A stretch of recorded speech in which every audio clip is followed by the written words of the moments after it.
Yes, commercial bank and Amadio. Okay. There's nothing with NIB. There's been a few. There's been a few, yeah. Okay.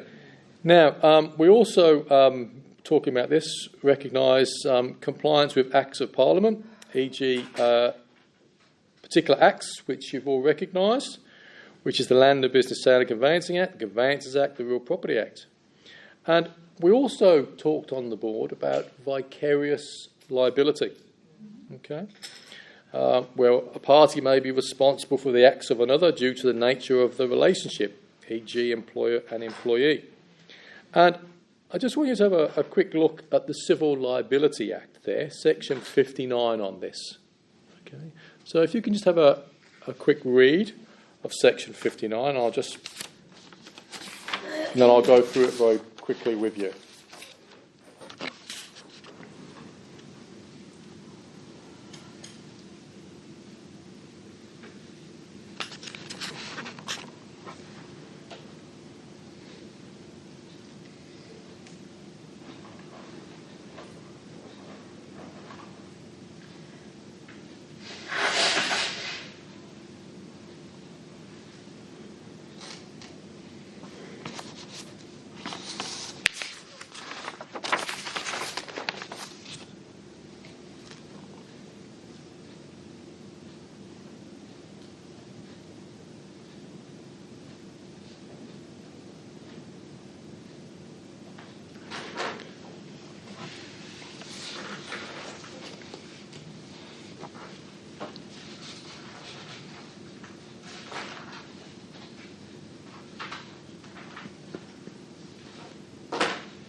Everybody had a quick read of that? So, notwithstanding any act or law the provision expressly implied, where an employee commits a tort, so underline the word tort, for which his employer is vicariously liable. We've got the employee shall not be liable to indemnify the employer in respect of the vicarious liability. Unless the employee is otherwise entitled to indemnity in respect of his liability, the employer shall be liable to indemnify the employee in respect of liability. So your employer will indemnify you. And then we just go to subsection 3. Where a person commits serious and willful misconduct in the course of his employment, and that misconduct constitutes a tort, the provisions of this section shall not apply in respect of that tort. So that's right. So essentially, what it's really saying is that if you're acting in your ordinary course of employment, your employer will be liable. But if you're acting willfully with willful misconduct, serious willful misconduct, then they won't be. So, you're expected to operate within the ordinary scope of your employment when it comes down to it. But if you start doing frolics outside it, which is, causing mischief or whatever the case may be, then they won't be responsible. But note, this relates to a tort. Okay. Now, what I'd like you to do is just have a look at this case, this High Court case in this article called Houghton against Arms, which follows on from that. Is that how you pronounce it? Houghton, yeah, I think it's Houghton and Arms, yeah. So just have a read of that.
Okay, just a couple of moments and then we'll just go through it. Okay.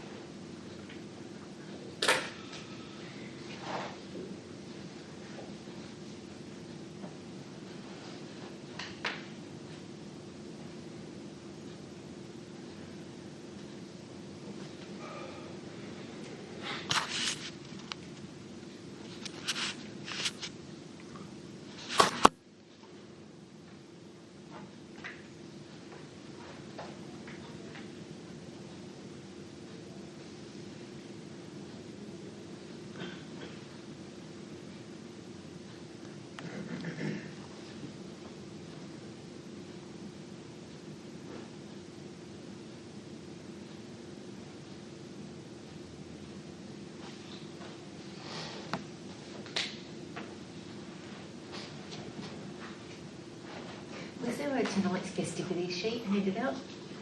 Yes.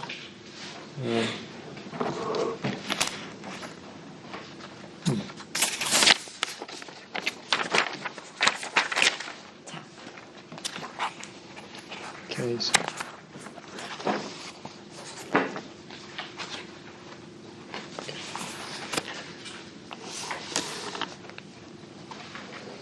Oh, that's Okay. the same as I've got, sorry. Normally it says it's a Oh. location which says in front. That's good. That's all right. Okay. So, looking at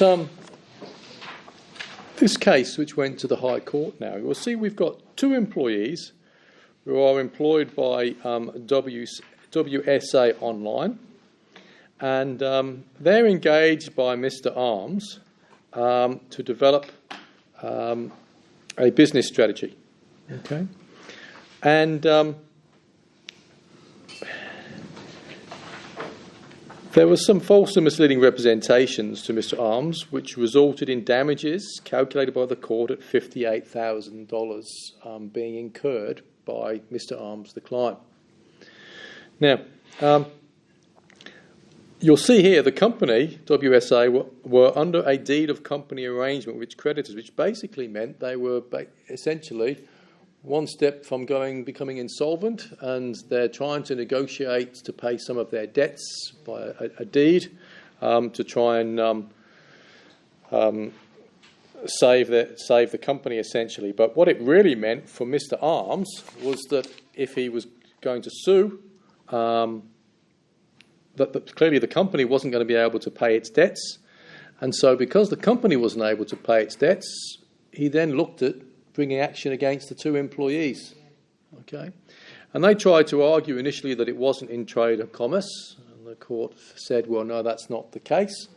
And we come to the conclusion here that I'll just read this out. It sends a message to all employees that they could be personally liable for any false or misleading representations they make in the course of their employer's trade or commerce. While plaintiffs will generally only sue companies where the company is unable to pay its debts, employees could be liable for their false and misleading representations. In Houghton against Arms, the employees had made an error about the procedural requirements to have a third party. Their conduct was not malicious, only negligent. And so employees who advise clients should contact a solicitor to explore options to reduce their personal exposure.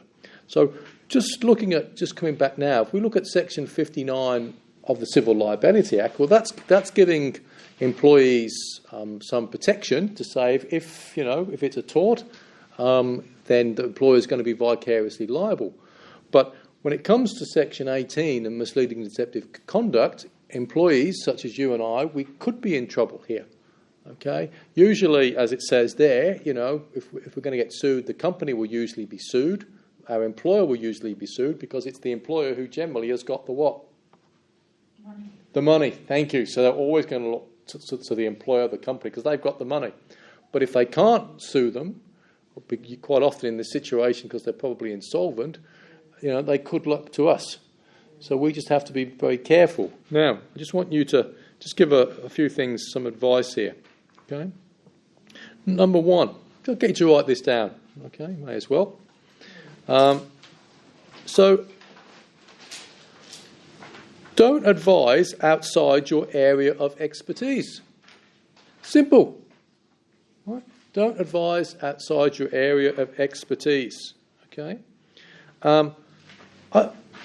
Real estate agents always amaze me, and I had to train a lot of real estate agents years ago, and we used to deliver a course. But, some absolute no-nos, There's a good example. Real estate agent, you've got an open inspection. And I say to you as a real estate agent, is the electrical wiring in this place all up to scratch? And the real estate agent says, yeah, no problem, new house. Yeah, but how can he qualify that? Exactly. He's not an electrician. Yeah. So you don't give assurances or comments outside your expertise. You're leaving yourself open. So, and the problem is when people first qualify in whatever profession they are, whether it's a real estate agent, whether it's a conveyancer, whatever the case is, they sometimes think, oh, I've got my dongle. I'm now a real estate agent or I'm a conveyancer. Got my ticket. I got my ticket. Yeah. Oh, they're asking me this question. Oh, I should know the answer to this. Oh, yes, there's the answer.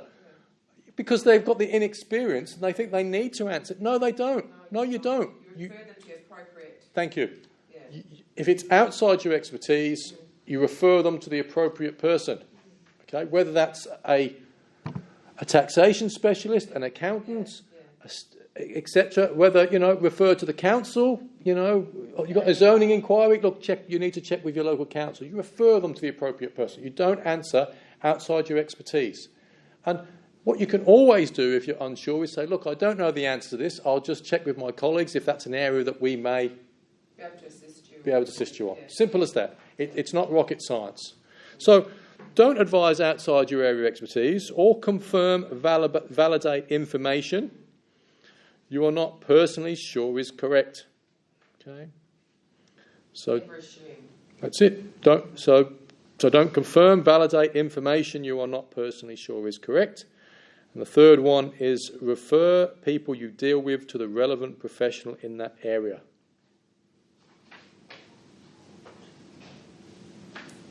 To the relevant professional in that area. And those three basic rules will normally... What's the end of the second one again? Validate information you are not. Don't confirm, validate information you are not personally sure is correct. And the third one is...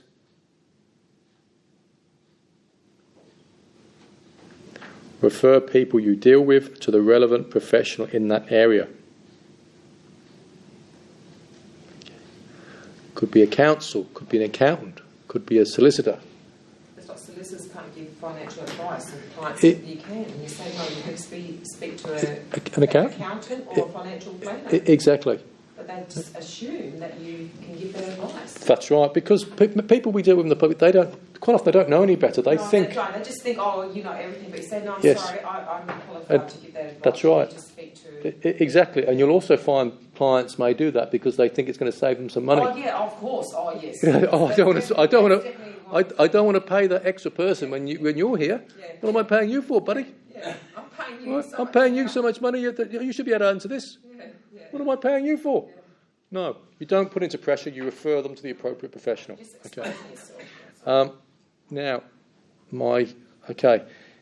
Now, what I want to do now with you is get you to do an exercise. My recorder's battery is running low, so I'm getting paranoid it's going to conk out on me. I'm going to get you to divide yourselves into groups of three and one group of four. Now, before I do that, what I want to do before we do this exercise I want you to do, what I want you to be aware of, I want to now change your mindset, okay? And what I mean by that is this.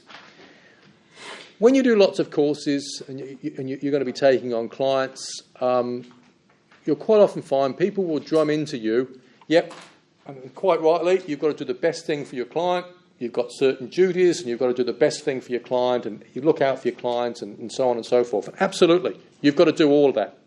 Okay. But the other thing which I want to drum into you now is I want to change your mindset. You've also got to do the best thing for you. Okay? So I want you to start thinking strategically and defensively.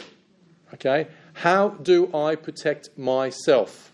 And get into this frame of mind in your everyday business of doing things to protect yourself. that what we just mentioned a few moments ago to protect yourself. You'd refer to the professional. But I can give you things. Look, we all make mistakes. I don't want to scare the living bejeez, the daylights out of you. Okay, we all make mistakes. All right, that's what insurance is for, largely. But we also want to actually protect ourselves in our day-to-day dealings.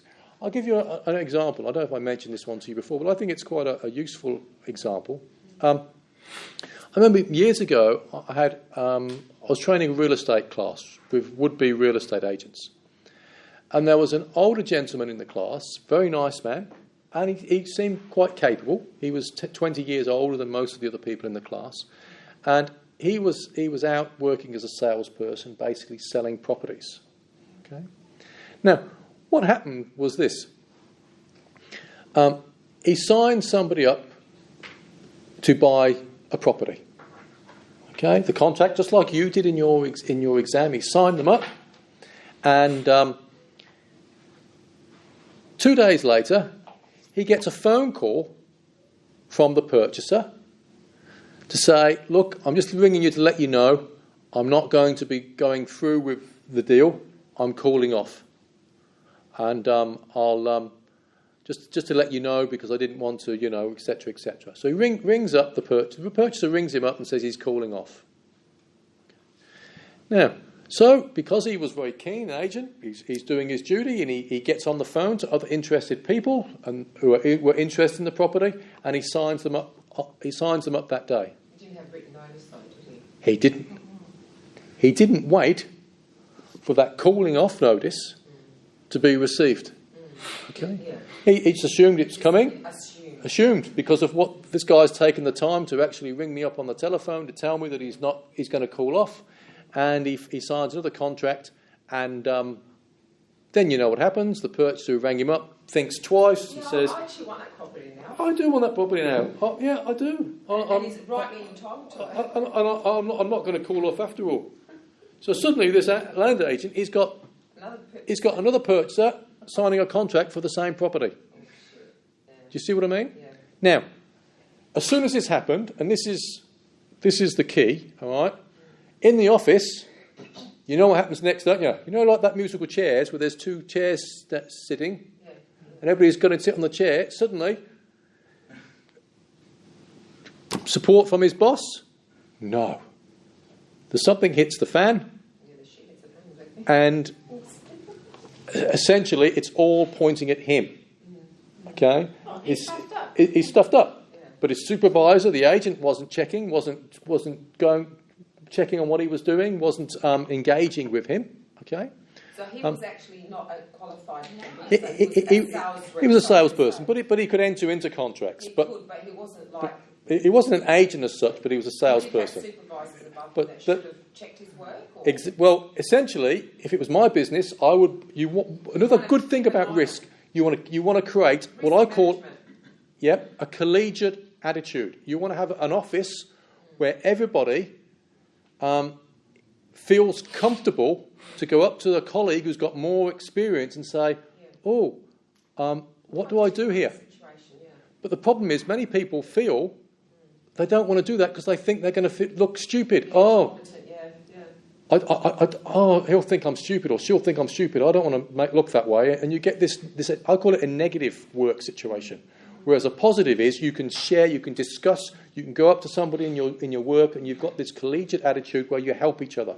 And when you've got that sort of situation in your office, the chances and the risk usually will diminish. Okay, but we'll come back to that a little bit later. So now, that's just like a little example of how something can go wrong when you don't expect it to. Now, with the particular guy, I don't think any legal action was brought over the contracts. They obviously came to some sort of agreement. But the guy was quite competent. But for getting money and for being sued here, he then, two things. He didn't feel confident, which undermined his confidence. And the second thing, he also felt very let down by the other people in the office because they were very quick to point the finger and left him. Yes. So he ended up leaving, my understanding was. All right? And it wasn't about money and it wasn't about being sued, but his confidence was undermined. Okay? And that's another aspect of risk that people quite often don't think about. Now, what I'd like you to do, before this recording actually stops, I'd like you to get into groups of 3 and one group of 4. And I want you to identify 3 risk examples, okay? And so I've given you an example here on this little handout, area of risk, and you could put the heading, what could go wrong and the penalty or consequence of this. How would you prevent this from happening? And I've given you an example, one attending to settlement, and an obvious example there is if you forget to attend and settlement is delayed, your office may be obliged to pay any late fees, costs under the threat of being sued for damages. This might be based on a breach of contract or negligence. Also, non-monetary, there could be a damage to a firm's reputation. And how would you prevent this from happening? Okay, and simple things. It's not rocket science. Ensure key dates are diarised, computer alert, reminders, ensure staff are adequately trained and supervised. And what I want you to do is come up with 3 different areas of risk, and they could be anything that could apply to a conveyancing. You can look at where you might be sued. You could be sued for breach of contract, torts. You might be sued under Section 18. There's very wide areas. You also might, be breaching particular sections of an act and how you can prevent that. Because usually those show the consequences. So when we talk about consequences, it could mean that you might be sued. There could be a damages claim under whatever cause of action. Or it could be that you breach a section of an act and the consequences could be a penalty. And then look in your right-hand column and look at how you would prevent that. Okay, does that make sense?